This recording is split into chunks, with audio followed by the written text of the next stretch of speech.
So a really confusing message has just come out of the Middle East. We've got a country warning its own citizens about potential radiation coming from its neighbors. But what is really going on behind this mysterious alert? Let's get into it. I mean, that's a question you hope is never asked seriously, right? Why would a country like Kuwait suddenly feel the need to prep its entire population for a nuclear event? On the surface, it seems to come out of absolutely nowhere. But when you start to look a little closer, you see the pieces of a much larger and honestly, a much more dangerous puzzle. Okay, and this is where things get really strange. You have an official statement that's supposed to be reassuring, but it does the exact opposite.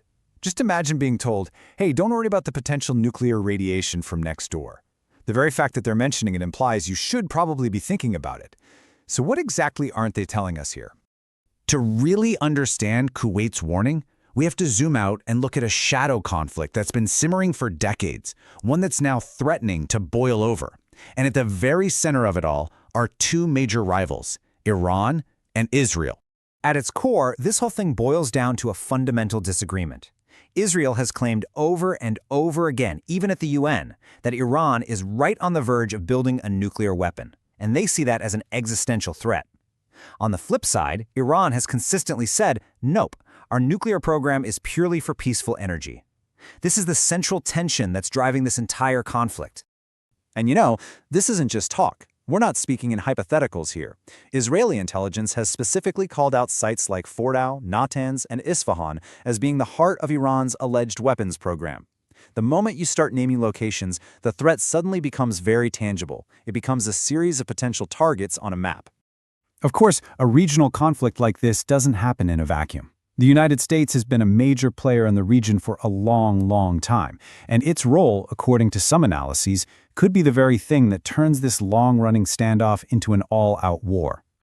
So how could this actually happen? Well, some analysts have put forward a very specific chain of events. As this timeline suggests, the theory goes that powerful pro-Israel lobbying groups could heavily influence the U.S. election. Then, once their candidate is in the White House, that political influence is cashed in to push for direct military action against Iran's nuclear sites. It's a pretty sobering theory about how foreign policy can be shaped behind the scenes. And you can bet that in a scenario like that, those strikes wouldn't be the end of it. Not by a long shot. The situation could escalate, and fast, creating this incredibly volatile cycle of attacks and counterattacks. We'd no longer be talking about a potential conflict, but a very real, very dangerous tit-for-tat exchange. Right, so after a theoretical strike, you can't expect Iran to just absorb the blow. It would almost certainly hit back where it hurts. The response could be swift and symbolic, maybe targeting U.S. embassies and consulates all across the region. It would be a direct message. American interests are no longer safe here. But it could escalate even further than that. I mean, imagine targeting a U.S. aircraft carrier, a beast like the USS Abraham Lincoln, with cruise missiles. That would be a massive step up. It's an attack on a floating symbol of American power, and it would show a new willingness to engage in a direct, high-stakes military fight. This quote just captures the potential shift perfectly. These hypothetical retaliatory strikes could create a whole new narrative of American vulnerability. See, when a nation feels like it has nothing left to lose, it can become dangerously unpredictable. All the old rules of deterrence, they just go out the window, creating an incredibly unstable situation. And all of this entire dangerous game of chess, brings us right back to where we started. It brings us back to the real reason for Kuwait's warning. Because the greatest danger here might not even be the military exchange itself. It's the catastrophic, invisible threat that comes after: nuclear fallout. So let's be crystal clear about what we mean by fallout. Even if a nuclear bomb isn't actually detonated, a conventional military strike on a nuclear facility can kick up all these deadly radioactive particles into the atmosphere. And this isn't like a bomb that goes off and is over. No, this is a poison that contaminates everything: the air you breathe, the water you drink, the land you live on for generations to come.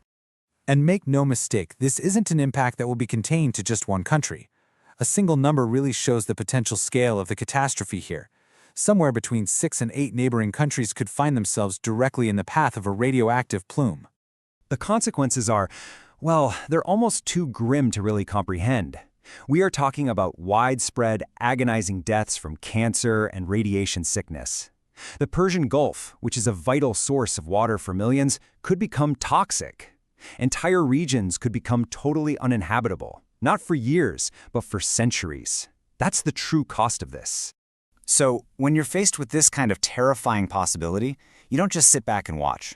The region isn't just waiting around. Countries are actively preparing for a worst-case scenario, which goes a long way to explain these alerts and the quiet scramble for supplies that's going on. For instance, we're hearing reports that countries in the region are trying to get their hands on specific anti-radiation medications. You have Prussian blue, which basically helps flush certain radioactive elements out of your body, and then there's potassium iodide, which helps protect your thyroid gland. The very fact that there's a demand for these medicines tells you exactly how seriously this threat is being taken. And it all boils down to this really practical but honestly pretty chilling advice for regular citizens. The protocols being discussed are straight out of a Cold War movie. Seal your home, close all the windows and vents. Stay inside, preferably in a basement. Listen for official instructions. It's just a stark reminder of the reality facing people who are living in the shadow of this potential disaster. So we started with just a single confusing alert from one country, and it ended up taking us down this rabbit hole of international conflict, retaliation, and just grim preparation. It really leaves us with a final and pretty unsettling question. In a world with so many escalating tensions, is this kind of high-stakes, worst-case scenario preparation just the new normal?